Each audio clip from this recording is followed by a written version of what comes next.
Hi guys, Elle here. Welcome back to another tarot video.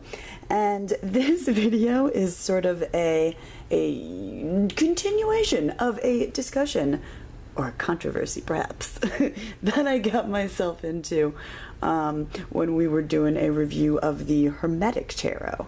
I will post a link to that video down below where this subject sort of first came up. But what I really want to take a look at today in this video, and I really am just talking about it because I really want other people's opinions. I want to know what other people think about this subject, what you guys think. If it's something you've come across before and it like blew your mind or makes your brain hurt, or you just completely ignore it or never even thought about it this way. But yeah, what I'm talking about is basically the correspondences in the court cards between, really not these right here, what I'm going to pull out in a second, between like a Thoth deck and the Rider-Waite Smith. And how, you know, does the king equal the knight? Does the knight equal the king, the prince, princess, blah, blah, blah, all that stuff. And what I was talking about in that other video was how I used to have my correspondences laid out a little bit differently than I do now, and I wanted to sort of show you guys why I changed my mind on things and why I think it makes a lot of sense the way that I look at things now. So real quick, I have these guys out. I have your classic, this is a Centennial edition of the Rider-Waite Smith, and then above it I have my, I'm gonna knock over my camera, and then above it I have my Hodorowski Marseille deck, but you know, just to use it as an example of like a classic Marseille, and I just wanted to be clear that obviously the Rider-Waite Smith, although I'm going to show you how he obviously was drawing from some Golden Dawn ideas and things, clearly there's a connection here to the classic tarot, to the classic Marseille way of organizing your court cards and how they classically appear. And pretty much in all your classic decks, they look like this, all your old tarot decks. And the Rider-Waite Smith is really no different. You have your king, and I pulled out the swords here. Every single card I'm going to show you is on the suit of swords. And I did that just because when I had my moment that I'll talk about in a minute, it was in this suit and with these cards. But basically you have your king always seated. You have your queen always seated. You have your knight. Well, that's not always true, but more or less. You have your knight on horseback, and your page or your knave. The names have been changed throughout time and on different decks, but it's basically getting at the same thing here. Your knave or your page here is standing, and often very youthful, almost androgynous too.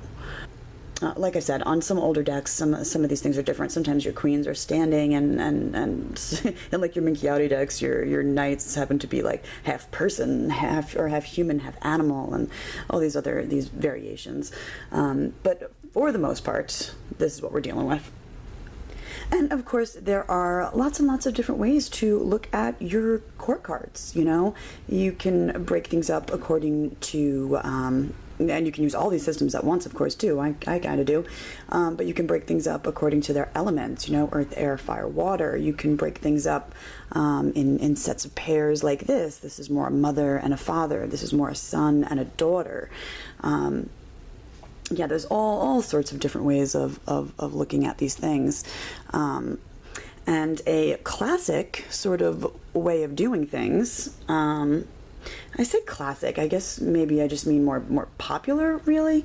I know that, oh God, I can't think of anybody right now. Like Mary Kay Greer, I think in her books talks about these kind of associations, and Benabel Wen, where it's like, you know, it's really very much father, mother, fire, water, son, daughter, air, and earth.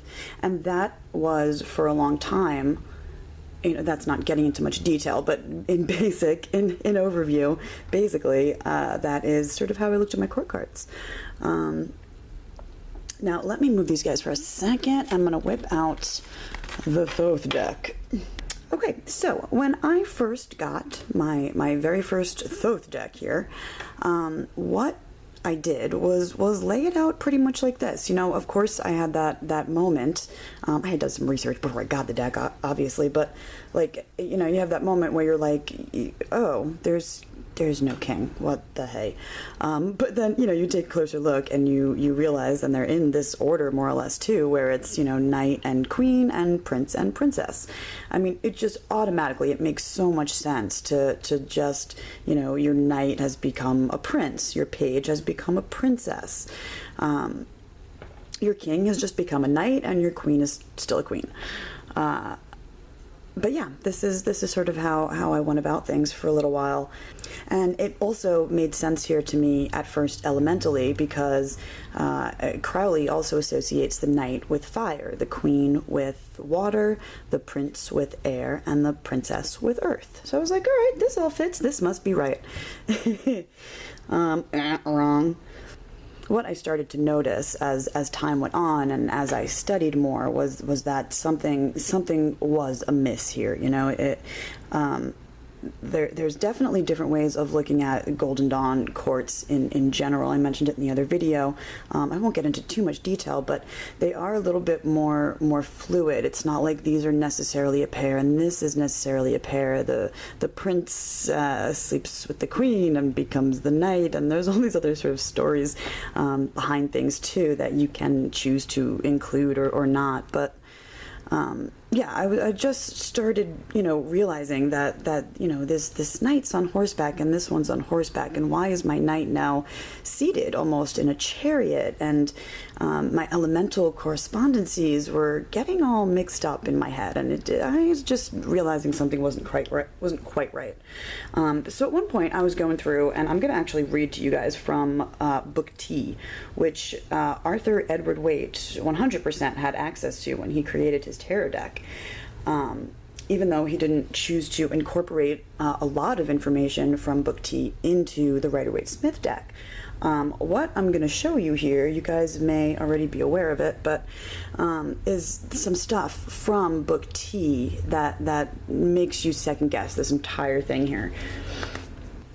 So I'm going to read you a little bit from Book T. This is for the Knight of Swords, also called the Lord of the Winds and the Breezes, and the King of the Spirits of Air. That's right, there's kings and knights and names, all sorts of different variations of names in this book, which will lead to a lot of confusion too. But basically what we're talking about here, this is the Hermetic Tarot. We're talking about the Knight of Swords. We're talking about the fire of air. This is the Knight of Swords, the Lord of the Winds and Breezes. In the Hermetic Tarot, this is the Knight of Swords in the... Oh, good Lord, fingernails. This is the Knight of Swords in the Thoth. This is what we are describing here. Let me leave that guy there. A winged warrior with crowned winged helmet mounted upon a brown steed. His general equipment is that of the Knight of Wands, but he wears as a crest a winged six-pointed star similar to those represented on the heads of Castor and Pollux, the twins, Gemini, a part of which constellation is included in his rule. He holds a drawn sword with the sigil of his scale upon his pommel. Beneath his horse's feet are dark, driving stratus clouds, excuse me. Okay, so at this point I have described the the Knight of Swords in the Hermetic Tarot pretty well, and we've also done a pretty good job of describing the Thoth deck, the Knight of Swords. What we did not do a good job of describing was the King of Swords, but that's fine because this deck isn't necessarily based on Book T. What's the difference? However, what I noticed right after reading that was that I did describe one thing that sort of fit into the Knight here, those stratus clouds in the background, even a winged helmet. And just the fact that he's riding a steed even. But okay, could be coincidence. That's the only place that there are clouds like that, by the way. Okay, so anyway, from there I went on to check out the Prince of Swords, or the King of Swords in the Hermetic Tarot in Book T. Okay, I'm going to read again. This is about the Prince of the Chariot of the Winds. This is the King in the Hermetic Tarot deck, the Prince of the Chariot of the Winds, also called the King of Swords. So a winged king with winged crown, seated in a chariot drawn by archfays, represented as winged youths, but very slightly dressed with butterfly wings, heads encircled by a fillet with a pentagram thereon, and holding wands surmounted by pentagrams, the same butterfly wings on their feet and fillets. The fillets are like headbands.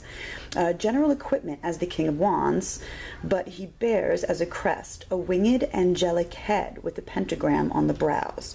Beneath the chariot are gray nimbus clouds. His hair long and waving in serpentine whirls, and whorl figures compose the scales of his armor.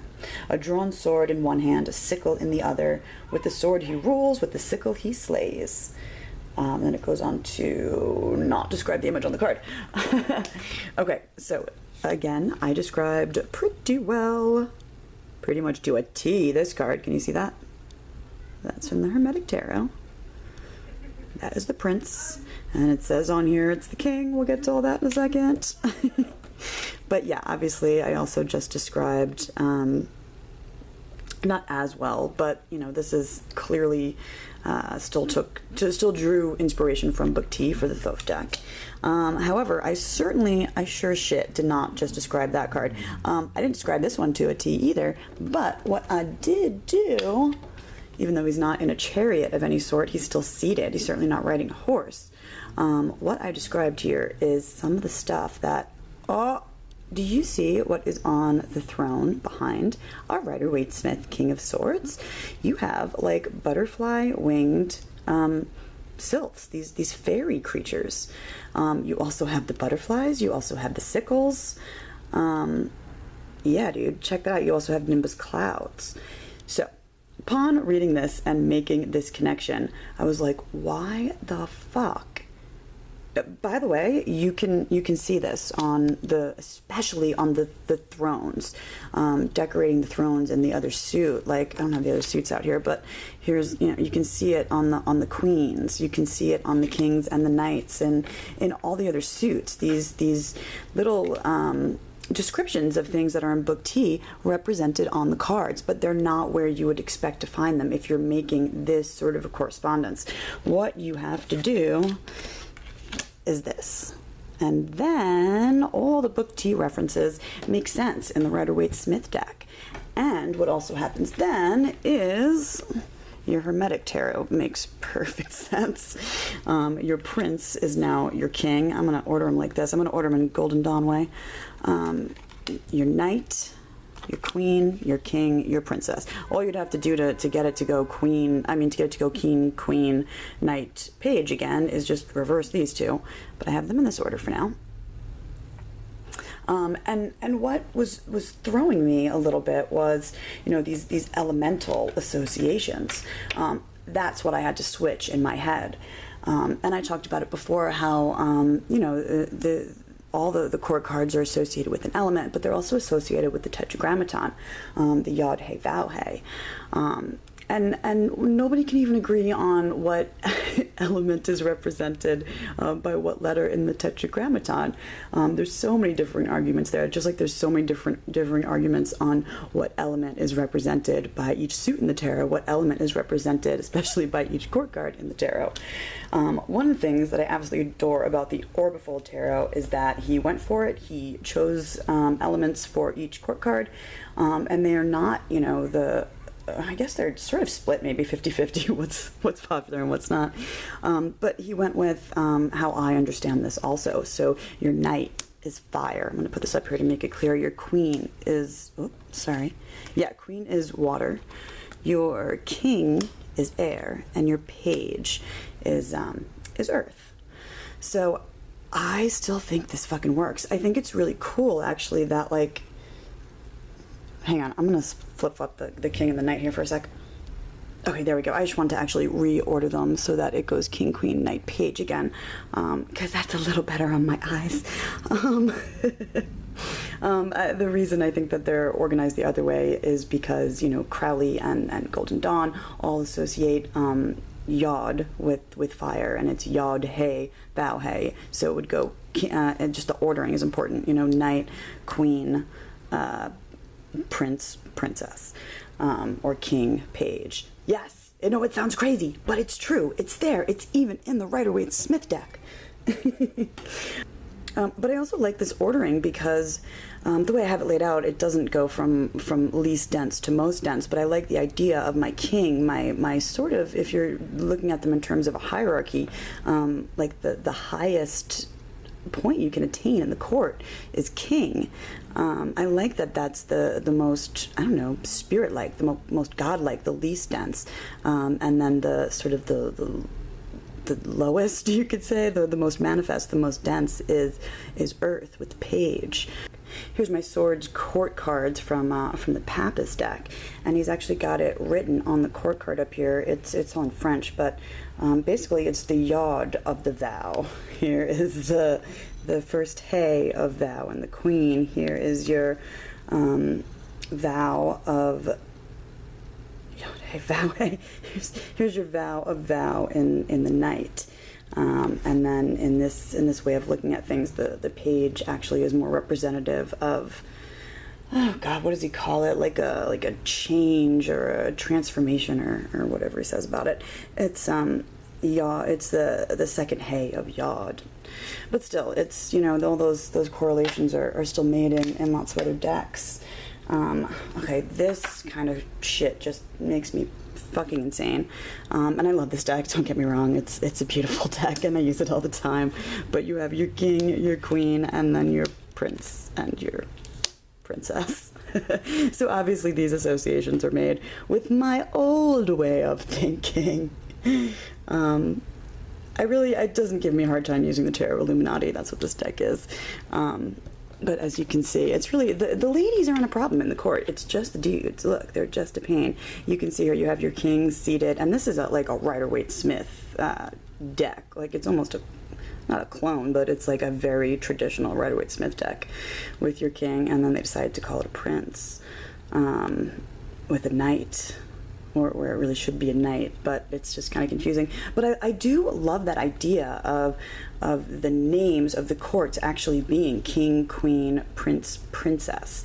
I think there's something cool about that. I think it's then also very clearly a hierarchy, but also the page becoming a princess and then her consort being a prince. I love that idea, and I see why they went for it with the Tarot Illuminati, even though in the end, in my opinion, it really doesn't make much sense, given the history of tarot here. And I think it's hard to say whether or not in Book T, when they reference other names, like they reference names and they reference kings and knights and all that, if they are referencing like older titles for the cards, I think it is because they make sense that way. But there is some argument about that too. This kind of study can lead you down all sorts of weird little wormholes. You can start to get into how in the Golden Dawn system there's correlations for each of the court cards with the Sephira, with the worlds on the tree, right, on the tree of life. But even that is there's so many arguments to be made there. For some it's Hokmah, for some it's Tifereth the night, for some it's just there's very little agreement, and there's so many differing viewpoints. That it's hard to draw any, actual conclusions from these type of arguments. But they're still fun to have, I think. It's fun to have an argument with myself right now. Anyway, whip out your copy of Book T. I will put a link definitely below to it, and you guys can check it out for yourself. Pull out your Rider-Waite Smith deck or your court cards and read about what he decided, what Arthur Edward Waite and perhaps Pamela Coleman Smith decided to incorporate onto these cards. You'll see stuff in all the court cards, but really just pay special attention to what is on the thrones behind the kings and queens, especially. I think he makes it very, very clear that his kings are associated with air and that his knights are associated with fire. I have heard And that's basically what my argument comes down to. Like, I like those elemental correspondences. I love that's on the Orbifold Tarot too. But I've also heard people say, and I don't know if I've seen it in books, I've definitely seen it on websites, probably books too, that, you know, Waite has said otherwise about his own deck. And I briefly, before making this video, just skimmed through my copy of the pictorial key to the tarot, whatever, his book for his deck, and I certainly didn't see anything at all like that. If anybody knows if there is an actual place where he has specifically stated this, I would love to read it, and I would love to find it and see it. So let me know if, you know, you guys know of anything like that. Otherwise, I think he's been misquoted. I think maybe what people are sort of getting at is that these traditional associations might exist, and then maybe falsely attributing them to Arthur Edward Waite.